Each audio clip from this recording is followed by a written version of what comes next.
Hello, guys, and welcome back to the RodReacts show. I'm your host today, Rodney, and I'm joined by a very special guest. I think he's his best if he takes over here and introduces how if you should know who I'm speaking to now. Joined by Vince. If you want to take it ahead from here, just sort of tell everyone. Yeah, sure. Glad to be here. My name is Vince Macaulay. For those who don't know, I'm the head coach and part owner of the London Lions basketball team in the British Basketball League, playing at the Copper Box on the Olympic Park in London. Yeah. So, you've explained you're the head coach and part owner of the London Lions, the BBL, playing in Copper Box Arena.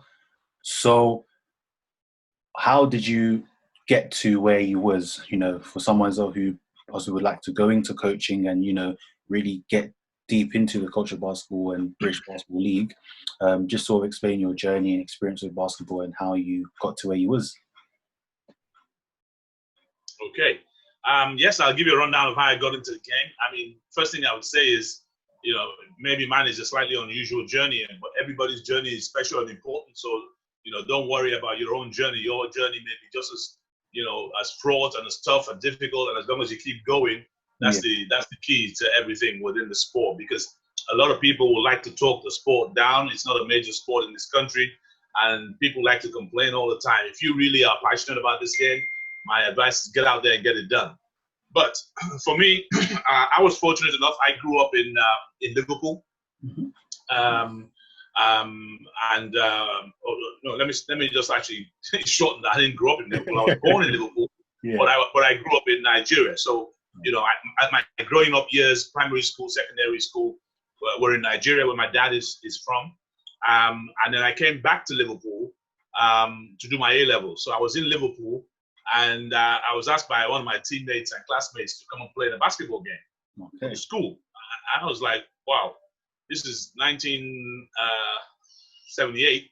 I'd never played the game. I said, look, I can't play. I need to go home. I don't know anything about this game. He said, you got to play because we only have 4 players. You got to start the game with 5, so we need you to play. So I reluctantly went along. They showed me what to do. We played this game. Obviously I was one of the bigger guys at 6'5", putting the ball in the basket onto the square. And I noticed during the game that there was this guy with a hat on that just kept walking around the court. So at the end of the game, we won the game. The guy came up to me and said, hey, I haven't seen you. You're not from around here. I haven't seen you, who are you? And I said, oh, no, I'm not from around here. I just came not so long ago from Africa. And, I've been roped into this. He said, okay, so how long have you been playing? I said, no, this is my first game. And he said, no, that's not possible. I said, yes, my first game. Well, that gentleman happened to be Jimmy Rogers, of legendary fame. So obviously Jimmy said, look, if that's your first game, I think you should come along and try out with us. Come and play with my team, Liverpool ATAC, and see how you get on. And basically, that was my introduction to basketball. And from that point on, Jimmy has been a constant in my life, driving me forward towards the game. So I started playing at that age. I was pretty good at that age. Fortunately, like I said, I was big, I was long, I was athletic, and I could shoot the ball. So, but I was there for my education. That's what I was there for. So when I finished my A-levels, I wanted to go to the film school in London, in Covent Garden, the London International Film School. So that's where I was moving to. So Jimmy said, look, when you get to London, here's a number. Give this guy a call. His name was Bob Mackay. And Bob Mackay was the guy who ran the Camden and Hampstead basketball team based at Swiss Cottage back in the day. And so, I checked in with him, and he had played with Jimmy in the army, a Scottish guy, Bob. And we got on like a house on fire. I started playing there. And then out of nowhere, I got a call a couple of years later from Jimmy saying, hey, Vince, I'm in London. I want to set up a team in Brixton. Come and join me. Come and be the first captain. Let's do this thing together. That's how we established the Brixton Basketball Club in 1986-ish. So we did that. We had some sponsorship from Nike, and they said they were going to help us launch the club with some gear and shoes. In fact, they were going to send this guy down by the name of Michael Jordan to come and launch the club. We knew he was a player in North Carolina, but he was like, yeah, sure, that's great, And it turned out, obviously, to be the GOAT himself. And so, you know, we were doing that. You know, it was amazing to have him in London. The kids were inspired. I was inspired. Everybody was inspired. You know, we were like, my goodness, you know, Michael's here. But, you know, as I carried on doing this, I was keeping this alongside my work as a filmmaker because, you know, that was my goal. I was trying to be a filmmaker. But the basketball, I got to such a good level fairly quickly. I was trying to balance these two careers. And then sometime in the future, Jimmy said, hey, Vince, you know, you're not playing this weekend because you haven't made practice. But obviously, because of all my filming, I was missing a lot of practice. So I said, well, I'm not playing. He said, no, you know the rules. You know, practice, no play. Yeah, and everybody knows that, right? So I ended up in the end having to leave Brixton sadly, and I moved across to the Tower Hamlets Basketball Club. Because at that time, I was living in Ilford, East London. And I met up with a bunch of guys that I knew from playing against them. Roy Childs, Paul Harbridge, a whole bunch of guys. And we had fun there, playing there. And then 1990, I think, 1990, we got a phone call. And it was from the BBL saying, would we guys like to enter the BBL? So I said to the other two guys, my coach, my best mate on the team, I said, look, they've invited us to the BBL, let's go. And they're like, no, we can't do that. How are we going to raise funding? How are we going to do? Where are we going to play? What are we going to do? But I was fired up because, you know, now, you know, as a result of Michael, I was really doing a lot of work, studying what was happening in college in the States, how teams were set up, how important college basketball team was in its own community in the States. You know, everybody helps the college team. Everybody's involved with the college team. And I had this dream that we could build this club that, you know, had tentacles into the community. So I persuaded the guys to do it. So we entered the BBL that year as the London Docklands. Okay. And we played out of the Docklands Arena. I don't know if you remember that. Maybe some of your younger viewers won't remember, but on Docklands there was the London Arena. Yeah. We played there. One thing and another, we were doing well. And then we got approached by a large group in London to take over the team. And I was saying to my guys, no, we need to keep this ourselves. Let's develop this. But they were like, Vince, let's sell it. Let's move on. You know, we can enjoy sitting in the back. You know, these guys want to spend a lot of money.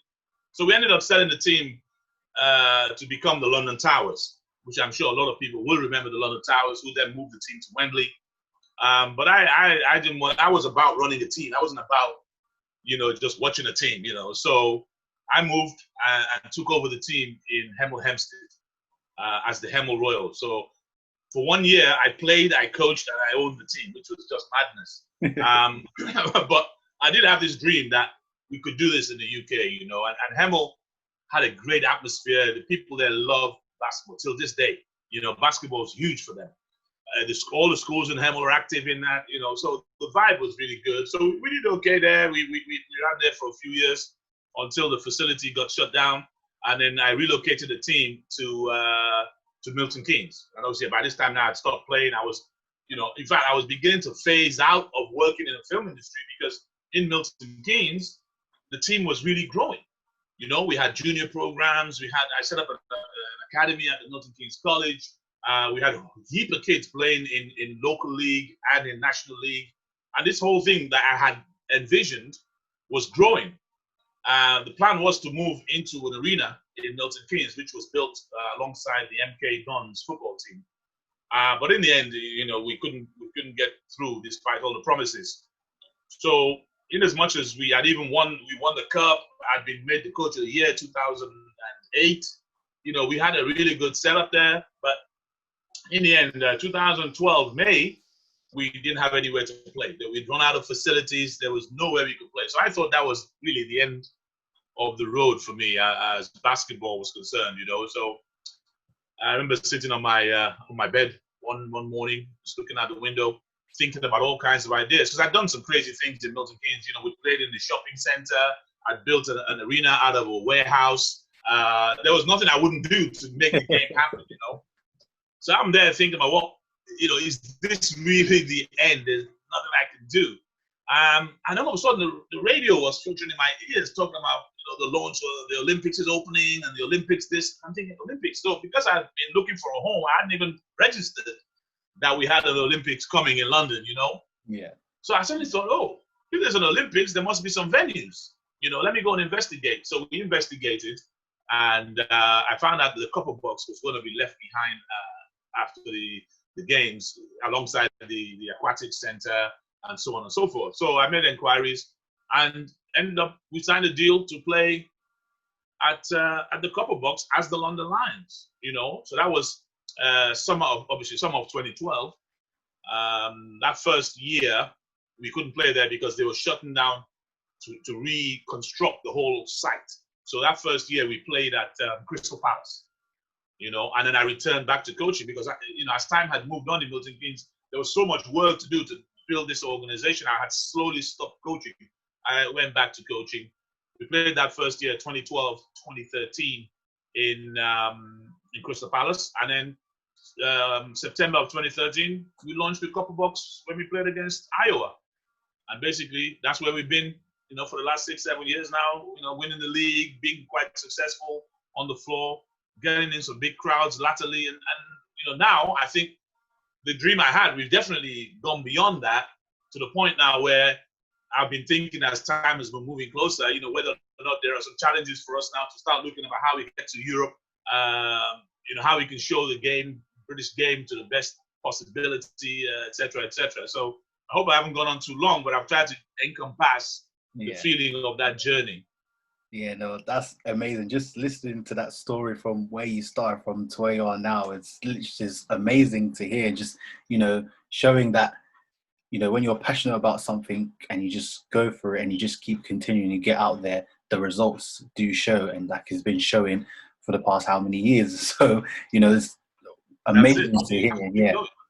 And what's funny is, so where we are now at the Copper Box is less than a mile from where I was with the Tower Hamlets basketball team. Oh, so we've kind of gone in this whole full circle around, almost back to the spot that we were at. That's amazing. So, let's say for someone who is, let's say, trying to get into basketball, get into coaching, get some experience and such, what would you say is the best way, or a few good ways to kind of get into that and get that experience and such? Well, that's right. So, I mean, obviously, while I was learning to be a coach, I was the kind of player that coaches like, in that I knew what we were trying to do on the floor personally. I was involved in what we were doing on the floor. I took particular notice in what everybody else was doing. I was vocal. So coaching was something I was headed towards, So I think if you're trying to be a coach, firstly, you got to know that you have the desire for that side of the game, because it's a lonesome task sometimes, because you're the one who's supposed to plan everything. You're supposed to know how you want to play. You're the one who's supposed to encourage people to come and join the team, because obviously, in my case, we're a professional league. We're paying people's wages. There's a whole circuit around that. But as you're developing, obviously, you don't have that luxury. People are volunteering to play on your team or subs and stuff like that. So that desire has to be there. After that, then the love of the game, to be able to learn the game. I want to learn the nuances of the game. So you've got to be around the game on a daily basis. This isn't something you can do at home and then sometimes step out. You've got to be around the game, practicing some of your thoughts and ideas around the game, studying people.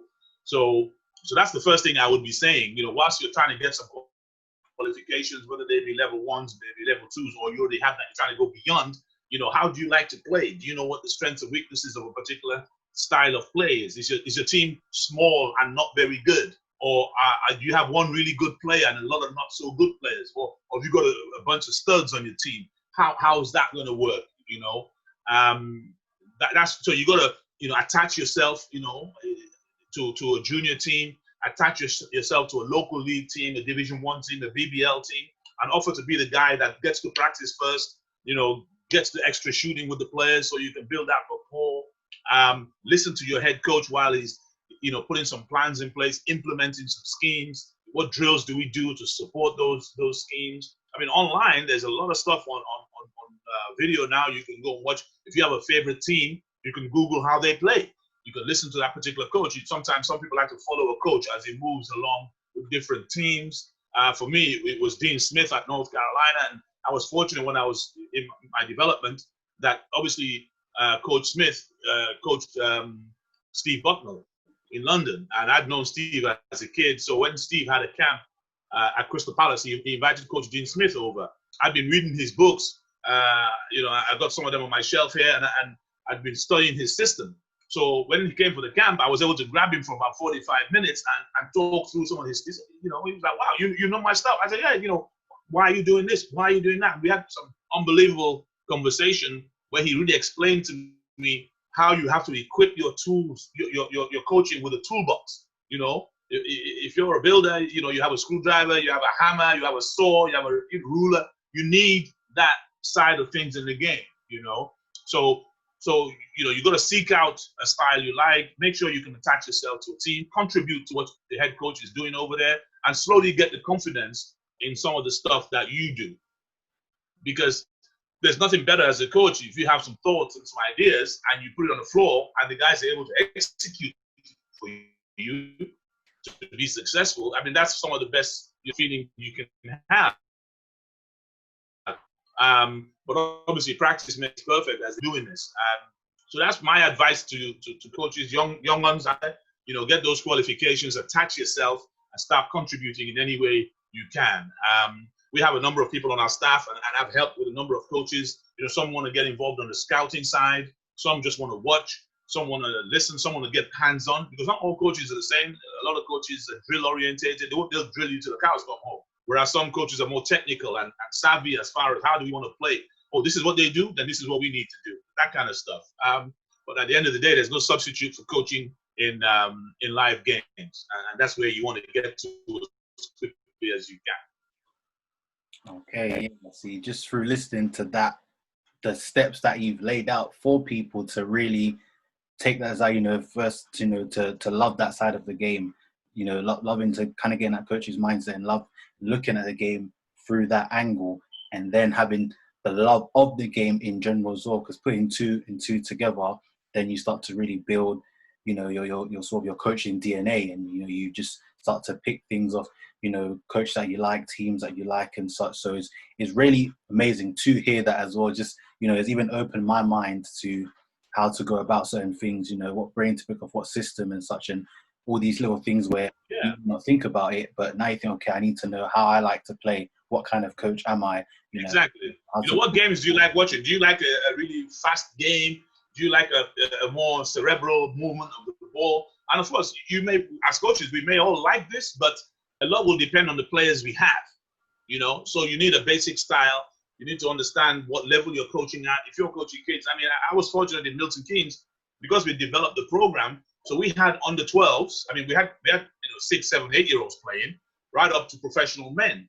And some of the stuff we devised, how you could have, some form of play offensively and defensively that could apply to the 12-year-olds, but could also apply to the men. Yeah. And you start bringing that up. And if you have to teach a 12-year-old how to do something, you'll learn how to do it yourself. Exactly that. So it's just also building things where it can apply to, throughout all ages, different levels and such. So exactly. Key as well. It's just the execution that's different. A pick and roll is a pick and roll, but when it's being done by Russell Westbrook, it's being done to another level. Yeah, exactly. So wanted to ask also just about your general thoughts about basketball in the UK. Sort of what certain things could not only so obviously we've got players and coaches can do, but also what the community could also do and aid towards to improve things that we might have to. That's a tough question. It's a question we've been battling for, in my case, 30 plus years. I think I said at the outset that for me, my mindset is if I want it and it's not there, I'm going to go and create it. That's how I am. I'm not going to wait for someone to set it up for me and then jump on, especially when it's not being set up. So if it's not there, you're going to have to build it yourself. So that's where I come from. So therefore, I've had teams, like I said, you can see in London, in Hemel, in Milton Keynes, in London again. So you can see that in action. But the game has a lot of challenges. The first one is we're not rugby, we're not football, and we're not cricket. So consequently, we have funding issues. If you look at the people in government and the faces of the people in government, they don't look like the people who are playing basketball. They look different.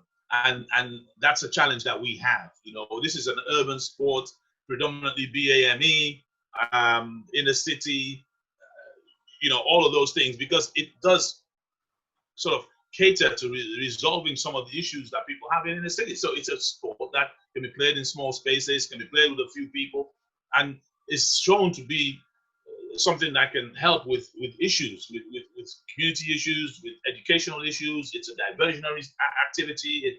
It's fun. It's male and female, no matter how big or small you are. So it should be embraced. But sadly, we're in a country that doesn't do that. And you look across some of the other European countries where you're a basketball coach and you're treated like a president. You know, when I went to coach in France, you know, you're like, oh, it's the coach, it's the coach. I'm like, no, it's okay. No. This is how coaches are treated. You know, yeah, you're just a guy who picks up the balls and does whatever. So that thing is not lacking. It's not there. It's lacking. So we need to create a culture here of our own. So I do believe in the British players. I've spent a lot of time developing British players. I like playing British players. I like playing young British players. I like encouraging some of our better British players in America, in Europe, to come home and play, which I've done successfully. I mean, Justin Robinson is a 2-time MVP as a British player.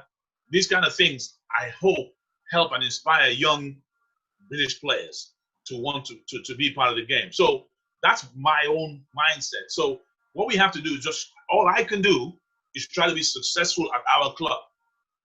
You know, so we're looking to enter European competition. You know, can we take our game to Europe and beat some teams? Will that gain us respect?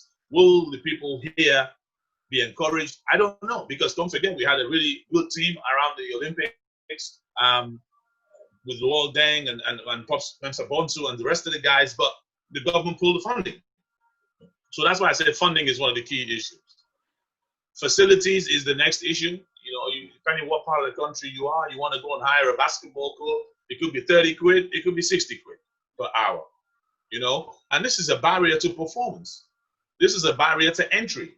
This is a barrier to low income. This is a barrier to our game, you know? And, you know, Jimmy Rogers, God rest his soul, used to tell me the game is racist, because if you're selected to play for England, your family has to contribute X amount of £1,000. Well, that's going to cut certain people in the community out of that possibility. You know, there may be a part of the community that can afford that, but there's definitely a part of the community that can't. So barriers to entry and barriers to performance are everywhere we look, you know. So it's for us to look. In my case, all I can do, like I said, is battle our own issues. We have a great group of guys, from juniors, from girls, to women, to men, playing. We have a fantastic venue, which is an Olympic venue. It can't, you know, we have it. We have great training partners, Hackney Community College, University of East London. These are great partners who support us in what we're trying to do. Ironically, they also care about inner city kids. They also care about advancement. They also care about education. The same things that I highlighted about this game. So we've got that situation going on. We've become the best team in the country. We've won the national title. We've got the best British players. You know, we're going to challenge ourselves. All we can do is do this so that eventually somebody says, hold on a minute, are they all doing this despite the situation? What could they do if they were supported by the situation?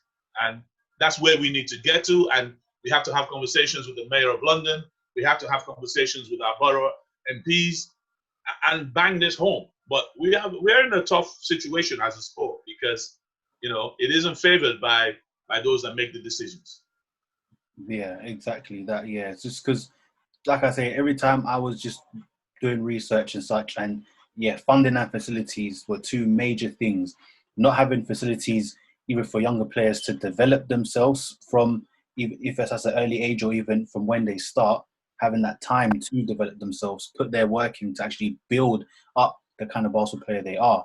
You know, even having facilities for people, they can do that, and that could also present an opportunity for someone who, okay, they may not be able to play the game as well, but they can see the game from a coach's point of view. And then that, I mean, if we go to any young kids in England, anywhere, doesn't matter, any part of the country, inner city, in the woods, wherever, and you ask them, what do you want to be when you grow up? They'll give you one of three answers. I want to be famous. I want to be a footballer. I want to be a celebrity. That's it. I very rarely meet kids in schools now who say, I want to be a doctor. I want to be this. I want to be famous. I want to be a footballer. And I want to be a celebrity. So this is how our kids see it. So until we can get to a point where basketball is an option, then we know that we've really arrived. But that's still a ways away. Obviously, you look in America, I want to be LeBron. I want to be Kobe. You look in Europe, it's the same thing. I want to be Paul Gasol. I want to be, Nano Dakota, whatever it, they have those heroes. And we have to try and get our kids to want to be Justin Robinson or want to be Joey Kinwin and those kind of guys. Yeah, exactly that. And which is why I thought that, through eventually getting funding, having sort of youth feeder programs, which they can, be implied into different schools, or even just running a program for young kids to see how basketball coach is in the UK, with that including, BBL players coming down, also showing them a session, showing them how it is, and we do that, we do that, and I say we, we're not the only ones. At the London Lions we do that, but every BBL club does that. Yeah. We have programs in primary schools. Primary age group is what you need to be aiming for, because if your son or daughter says they want to do this and they're age 9, 10, you have to go and do it for them. Every BBL club has a primary school community program, whether that be Hot Shots, whether that be Hoops for Health, where we go into the schools with the players, inspire the kids. We send coaches into the school to teach the kids how to play. We organize tournaments for the kids. When you go higher into the secondary schools, we do the same thing. Then we do the youth games. We all have academies for kids from 16 and 19, further education. We have scholarships available at universities, so you can stay here, play basketball 12 hours a day, and get your education. We have those programs out there. We have to beat a lot of bushes to raise the funding for that and create that to happen. But, it's an uphill battle. But we're out there trying to reach the kids to let them know that we care about them. Yeah, exactly that.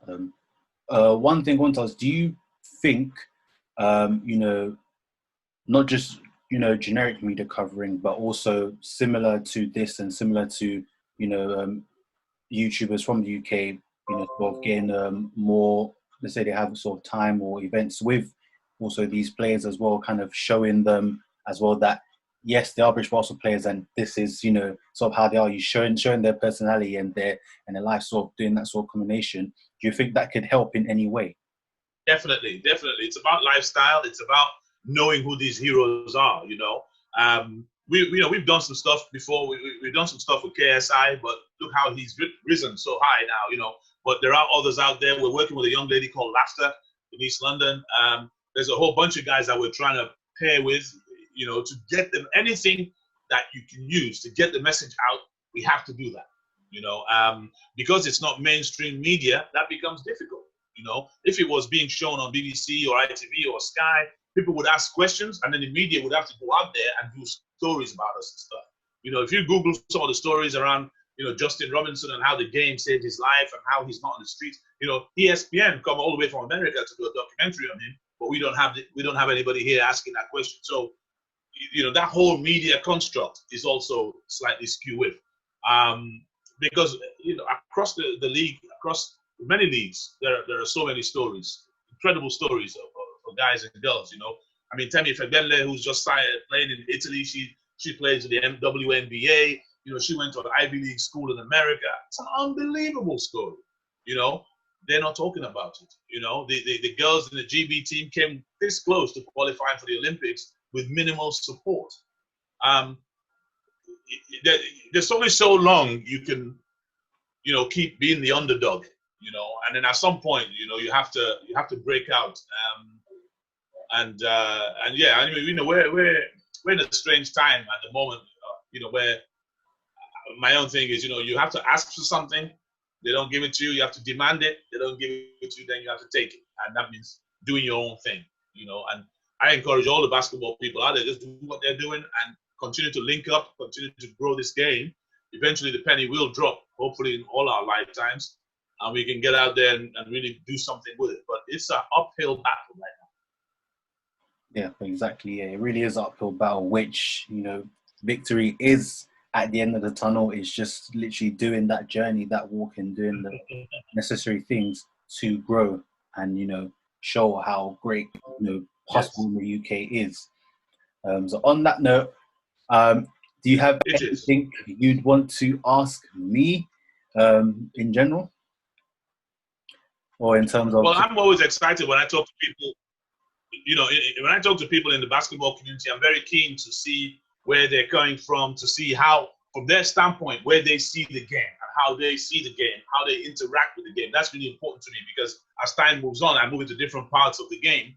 So from your position where you are, how do you guys see the game at the different levels? So, in terms of here, how I see the game is, I see how passionate and competitive it is. Even just watching the games, when I, having the ability to be able to watch it on live stream and, to go to the games, you really see how hard they play, see how passionate they are. The thing the only thing is that people don't really catch the eye of it, and it's not fair because, because you're not making that effort in terms to really go there and see, okay, this is how the basketball coach is. This is actually better than, what I've been hearing and such. Because when I first I started basketball about the age of 19 years old, and I was with a coach called Coach Perry. Very Lawson. Yeah. So he taught me basketball, and through him, just kind of reaching out to me through in college and teaching me and such, I really started to fall in love with the game. And then through that, I started asking questions. Okay, why is this? How is that? What's history? And through that, I was able to really see a whole different side to basketball in the UK, through one person just doing that. And that happened and transpired throughout the whole of our college class. And it was just interesting to see.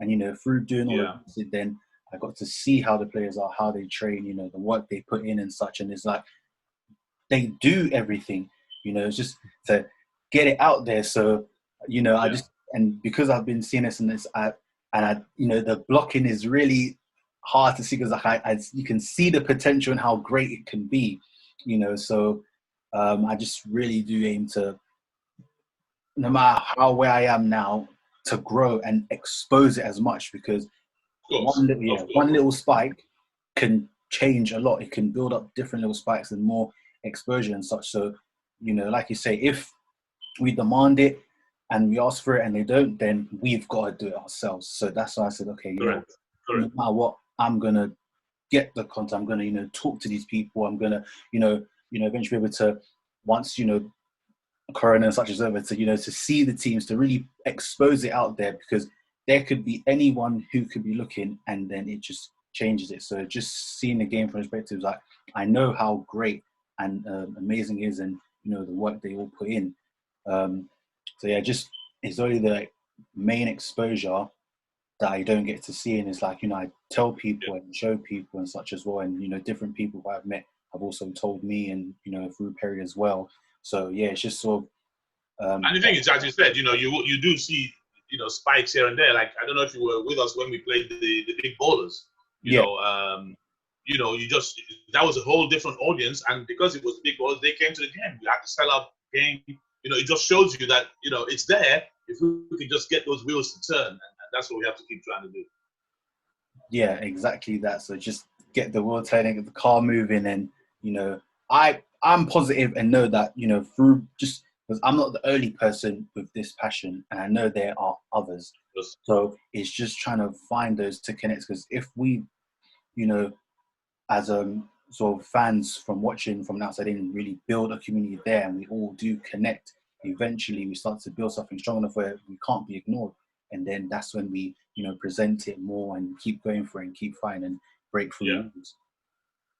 Absolutely. You're right. No, good. So hopefully, I do hope at some possibility that once, everything is back on and, can start going to games, that, I get to interact with the team sort of, once at a suitable stage and suitable moment. Yeah. No, let us know. Come on down, go and see what we do at practice. Feel free. Nothing that we're doing is a secret. We welcome anybody's involvement. We'd only be too happy.